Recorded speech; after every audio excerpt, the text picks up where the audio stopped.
And Ed, welcome to the studio. Say hi to everybody. Matt, appreciate it very much. And I'm not sure if this studio is big enough for our egos, all in one studio. But maybe it is. We'll see. All right, I'm sure we'll do fine. Ed, is there anything, I don't have a bio on you. Everybody knows you, but do you want to say, why don't you give us a little information about yourself real quick? Well, we do have 30 more minutes of the show. Is that right? Yeah, we got 23 minutes. Well, I've been practicing. I'm a Baylor Law School graduate, University of Texas undergrad, political science major, went to Temple High School, graduated from there. I've been practicing law since 1982. So that would put it 34 years, I guess, now. And primarily my private practice, I've been in business since 1985, and I have 3 offices in Temple, Waco, and Killeen. So easy to say, you know what you're doing. You've got a great history. You've got a lot of experience. You've seen it both sides, and you just know what's going on in the sense of you can give some very good in-depth answers. What I can do, if I don't know it, I know how to find the information and answers, and I also can refer you to somebody or a client to somebody else because the law is very specific, and I can't be an expert in every area of law. Absolutely, yeah. And we all understand that. But what I like is when somebody says to me, I don't know that. I know where to get it. But I don't want somebody giving me a BS answer. I want straight. Okay? I understand. Let me ask you a question. I'm looking at our monitor here. Are we live on the internet? Not live. This is okay? Recording. All right. Okay. You good with that? Okay. All right. Now I'm streaming live on my website. Okay. Well, I didn't know that. I need to know that. Hello, guys out there. Now, Ed, what I normally do with my guests is I usually give them a set of questions. Yeah, I appreciate you giving me these 2 minutes before we went on the air. Normally I do that. Last time I give you questions, though, you lost them on me, and I'm like, okay, whatever. I'm going to keep them this time.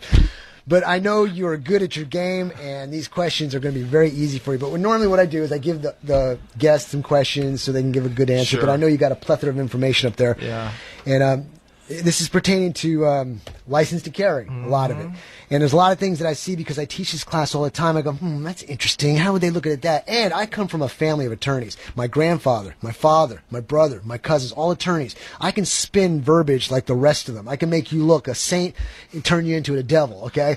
It's all based on wording, and that's some of the things we're going to go over. So with that, with the time we've got here, Ed, I'm going to ask you some questions, okay? Okay. Let's start off with this. I just noticed this recently. I'm against these signs, the 30-6 and 30-7 signs, which tells you. Yeah.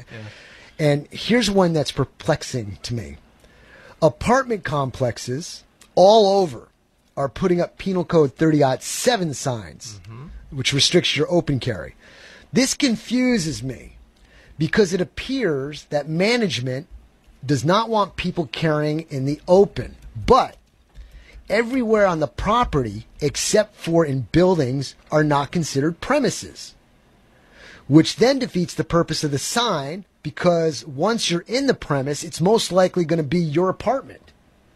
So the question is, if I'm checking the grounds out to see if it's the place that I want to live, am I in violation of Penal Code 30-7 if they post those signs? Well, you probably are, but I think the chances of a prosecution aren't real high, and it is confusing. And I tell you what makes it even more confusing is every 2 years they change things. That's right. And so and like today, I was looking at the calendar right as we were starting to talk behind me. Today's March the 28th, 2016. In 2 more years, if you're watching this video or listening to this online on audio, what we may say today may not be what is correct 2 years from now. But now, I got to raise my eyebrow at you right now because I know the law when it comes to premises.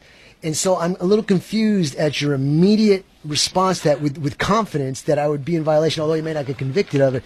Premises means in the building or a portion of a building. It does not mean the grounds. And since I come into the parking lot area of an apartment complex and it's not gated off and posted there, it's posted in random areas like the post box, how am I in violation of that? Well, it also may be, of course, you're not a tenant yet, so you haven't signed a lease, exactly. So you don't know what the lease says.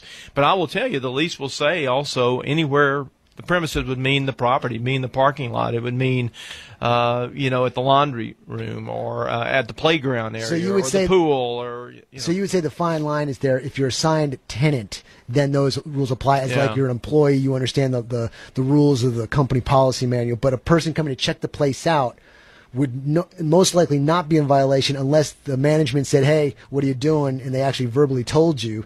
Then you have a verbal command and you have to conceal it or leave the premise. I think so. Okay. I would think that would be the same way, but I just wanted to hear the experts say it. That's all. All right. All right, moving on here. Let's talk reckless injury versus civilly liable. Mm-hmm. Are there boundaries of where civilly liable turns into reckless injury? And this would be covered under Penal Code 905. And let me give you an example of what I mean. What penal code again? Penal Code 905. Reckless injury. I've got my computer here, folks. Well, I'm not on camera. I keep looking at the camera. And I'm not on We're live. You may not okay. see it. But Penal Code 905, reckless injury of an innocent third person. And let me give you two examples that I give to students in class. And actually, I did this with you, Ed, when you were in class one time.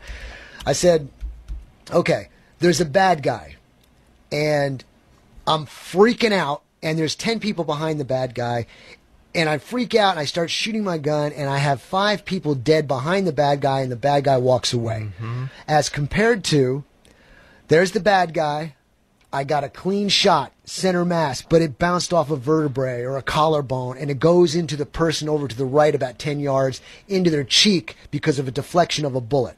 Now, one I would think is reckless. The other is civilly liable. Can you clarify? Talk about that. I mean, I can read Texas Penal Code 9.05, and anybody that's out there can look this up. You just look up 9.05, the Texas Penal Code, and it says, even though an actor is justified under this chapter in threatening or using force of deadly force against another, if in doing so he also recklessly injures or kills an innocent third party, that's what you're talking about, third person rather. Yes. The justification afforded by this chapter is unavailable in a prosecution for the reckless injury or killing of the innocent third person. In street terms, that means you're screwed. But Yeah, what I'm that's trying to get at is, though, when does it become reckless? Do you think, as an opinion? You can't say specifically. I think you can't. I mean, again, law enforcement has this problem. They pull a gun. And it's a split-second decision, and it's the same way with a private citizen that's open carrying or concealed carrying. I mean, you've got to be trained. You do need to know these laws, but your best defense is not to pull the trigger. And if you do pull the trigger, you've got to be prepared for what may occur, and probably there's going to be both civil and criminal possible penalties. Can I push you for an opinion? Yeah. Because I know you can't make a definite answer. If I'm shooting directly at the threat and the bullet does bounce off and goes in somebody's eye, would you consider that reckless from your opinion?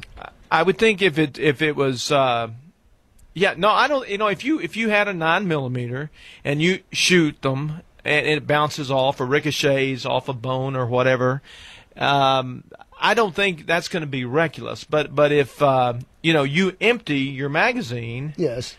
Then I think, and nothing hits the person sure, exactly. that you're aiming at, then I think you've got some issues. I try to clarify to my students how what's considered a reckless act as a civilly liable act. And I use that example of the same person, multiple shots missing, and I got dead people all around, as compared to a clean shot, but it bounced off a bone. You never know what a bullet's going to do. And it also always depends on who the victim is, I mean, and we got some great prosecutors here in Bell County, county attorney and district attorney, and they're going to weigh those very, very carefully and take a look at and everybody that has a license to carry, obviously are law-abiding people. They're, you can't get one of those licenses unless you're law-abiding and paying your taxes and all the different Now, you can be rules. law-abiding and all that kind of stuff, but you can still do something stupid. I've seen lots of people who are questionable in their smarts may have the ability to pass the test, but I question sometimes, hey, do you have the common sense? You may have the smart to answer yes or no, but do you have the common sense on the situation? So I try to push into, and here's the other thing too. This course used to be a long course. I think it started originally 15 hours pre-test. Then they dropped it down to 10 hours. Crazy. Then it's 5 hours. I know. So what I've got to do is take 5 hours, and in our instructor course, they tell us you need to pick out the stuff that's important and give it to them, because I got 4 hours or 4.5 hours, something like that, and then I got an hour left for paperwork and testing. Okay, so here I got to cram in these guys and gals' heads, and I'm dramatic in my scenarios, so it sticks. I'm very animated in what I do, because if you just read this stuff, it's going to go in one ear and out the other, and they don't realize they sign affidavits that state they understand and know the law.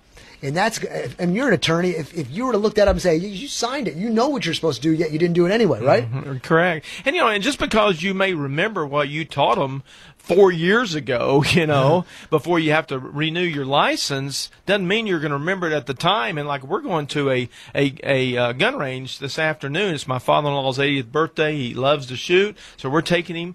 And being able to remember exactly what, and just being reckless. I mean, I'm not used to a gun myself even now still. I don't go out and shoot regularly. I need to. I know. Don't chastise me. I didn't say a word, Ed. I know I looked at you weird, but I didn't say that. I'm packing right now. Okay, very good. This is good stuff. I like to hear from somebody outside of my circle. All right, let's talk about now Penal Code 904. Threat as justifiable force. I think this one happens a lot, Ed. This is one of those ones that can happen a lot. I actually printed that one ahead of time. You said deadly force? Threat, is that what you said? Threat is justifiable force. Justifiable. Now, 904? 904. If a person feels threatened, that person can brandish a weapon to the end of the situation, but can't that open the door to legal problems potentially? And also, what would be your recommendations after an event like this that takes place? Let me do it again after reading the question. Let me give you a scenario. Okay. Give me an example. I'm on the street. Some dude wants to, take my wallet or something. And all of a sudden I see him coming up, and I know what the intentions are. He's about to rough me up. Mm-hmm. And I open up my jacket to show my weapon. And I say, partner, you don't want to go there. He sees the gun, and he goes, that's cool, man, and backs away. That was threat as justifiable force. Mm-hmm. And what I'd like to have you answer is this.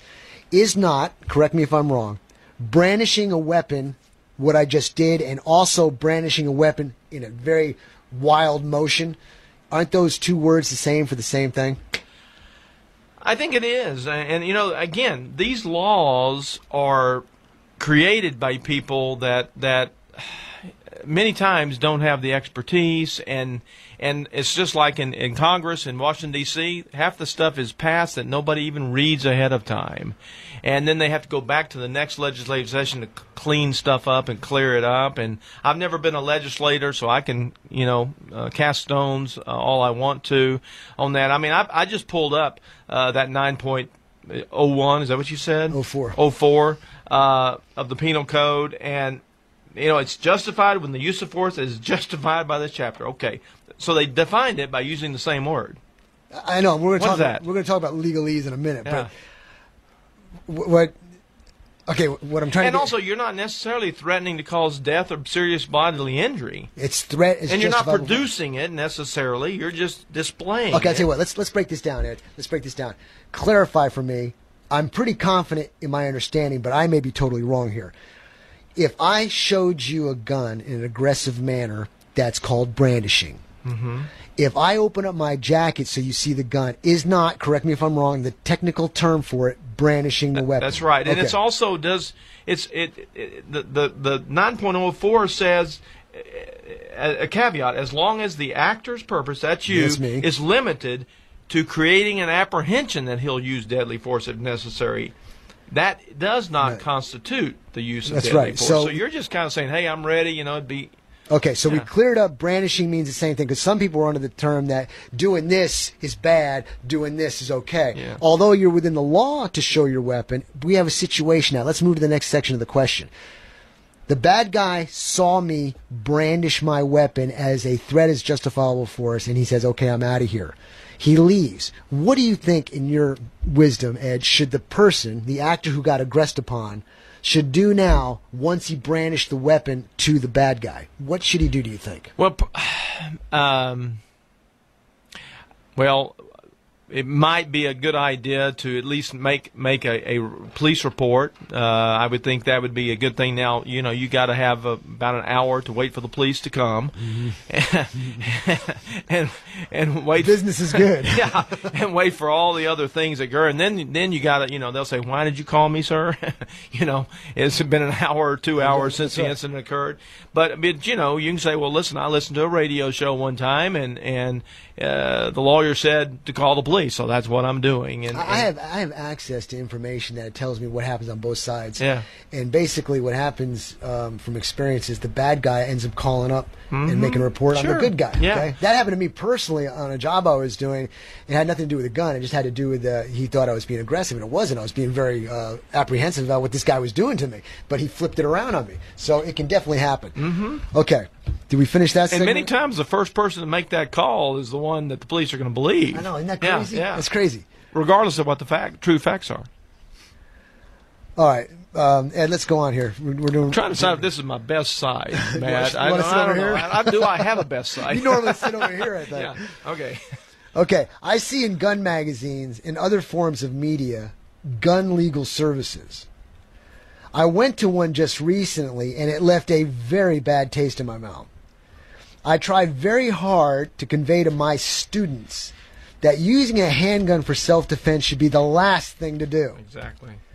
The gun legal service that I went to had an attorney saying things that gave me the impression, sure, go ahead, the law makes it legal. The policy you get will cover you. I saw nothing but a program trying to make a buck or a lot of bucks by making people feel, no problem, we'll handle it. Just sign here on the dotted line. But what amount of money does it protect you to? I mean, wait. Yeah. Can you make a comment onto that? And Ed, I really felt slime when I was there. A few people I know made the same comment. So what I want to get at is this. Yeah. We don't want to do that, do we? Well, you don't, and I've seen advertisements for these programs, and I've actually wanted to go to one just to see what was going on. It reminds me of the just regular trust seminars that they have. You get postcards in the mail, get a free dinner at whatever hotel it is, the Hilton Garden Inn, and you sit in on a 2-hour thing, you get to eat for free or whatever. And they're obviously selling trust there. And on here, they're selling some sort of insurance. The bottom line would be is why would an attorney coming from Houston be willing to spend his time, money, energy to talk to you? He wants to make a buck. Of course. That is that. But that doesn't mean necessarily the product's not a good product. That was going to be my next question. It just means, if I did I used to do seminars about bankruptcy law. Okay, and people would come because they're in debt and they don't know what to do, and I'd tell them about it, and I'd say, oh, by the way, this has happened to practice bankruptcy law, and sometimes people would hire me, sometimes not. I wouldn't talk about their individual specific cases. They would have to schedule an appointment to come in and see me. But again, I wasn't doing those seminars just to educate the public or just because I'm such a wonderful guy. I am, by the way. That's different though, Ed, because when you put this piece of the puzzle in there of guns causing death, that's a major issue changer. It is. Bankruptcy is different than pulling a gun out and say we'll cover you, because I've learned when you get these policies, especially on your insurance, oh yeah, we cover everything.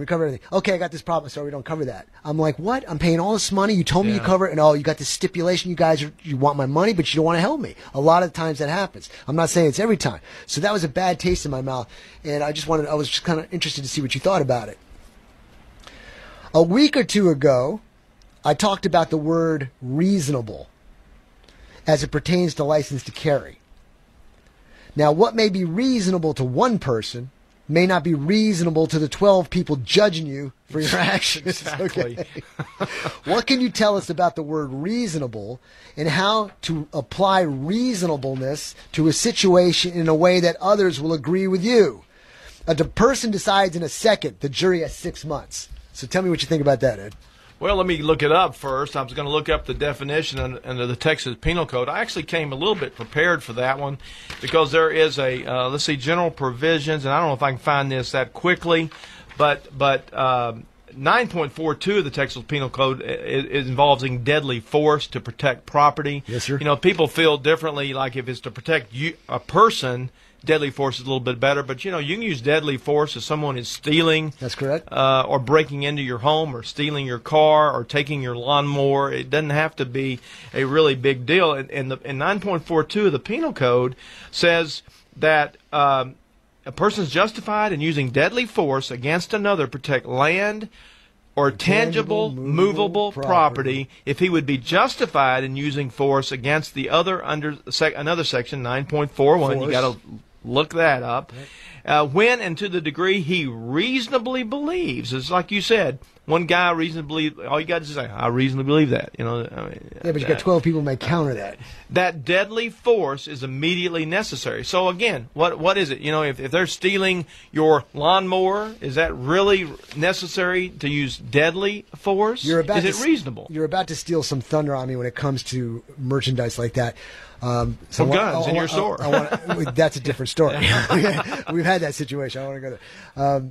But keep going on the reasonableness, though. Okay. Well, so, you know, and the next part of this, I'll just read the next part. To prevent the other's imminent commission of arson, burglary, robbery, or aggravated robbery, theft, during the nighttime, or criminal mischief during the nighttime. So nighttime rules are a little different than daytime rules. Or to prevent the other who is fleeing immediately after committing all these burglaries, robberies, and aggravated robberies and all these things from escaping with property, and he reasonably believes that the land or property cannot be protected or recovered by any other means. So what that means is, I mean, if you think they're going to take it and you'll never see it again. Would you agree, you can disagree, obviously, that not only is a license to carry a gun, but it's a license to carry acting skills, because when you go to court, you got to make sure that the jury believes that you reasonably thought that was for real. But if you're going like, I'm packing heat, like this attorney tells me over here in this this thing we were talking about, giving insurance, go ahead, no problem. But if you reasonably believe, hey man, I had got no other choice. My head's about to go into the bow of the boat. That's the only thing you got for defense. And I hate to say this on the radio, especially that this is going to be posted, but you know, if you shoot somebody and they land outside the house, please drag them across your threshold. I don't want to do that. I don't want to say that. I mean, because I mean that is, you know, I mean seriously, that could weigh on a civil lawsuit, and it could prevent you from a criminal prosecution. See, I personally I would wait until they came through the threshold. A lot of people say, "Oh, what do I do? This guy's at the door." I say, "Well, just stand there with your handgun. As soon as he breaks through, you're legal. I mean, do what you got to do." But yeah. I'm not worried about it until he breaks. But at the same time, you don't want to kill some drug crazed 17-year-old. I mean, you know, just because they're stupid enough, I had 2 drug kids or whatever, drunk kids, steal AKs from my shop one night, and they are lucky by 5 minutes I didn't take them down. Yeah. So you take stuff from me, especially when it comes to that gun shop, we're gonna stop. We had a college kid at Lubbock that came home drunk, and he tried to enter the door 2 doors down from where he really lived, and the owner of the house shot him and killed him. And he, you know, I mean, obviously his intent was not to do anything. I read a story about that too. Yeah. Okay, we're running out of time, so let me move on here real quick. God forbid someone had to use deadly force to stop someone and the police arrive. What do we say? What do we do so as not to self-incriminate? Well, you don't say anything. First of all, you know, if they, you know, you have the right to remain silent. And I suggest you use that. I suggest you talk with legal counsel before you say anything at all. When a cop's on the site, though, do you just shut up, or you say, "Officer, respectfully, I want"? You just tell them, yeah. You don't listen.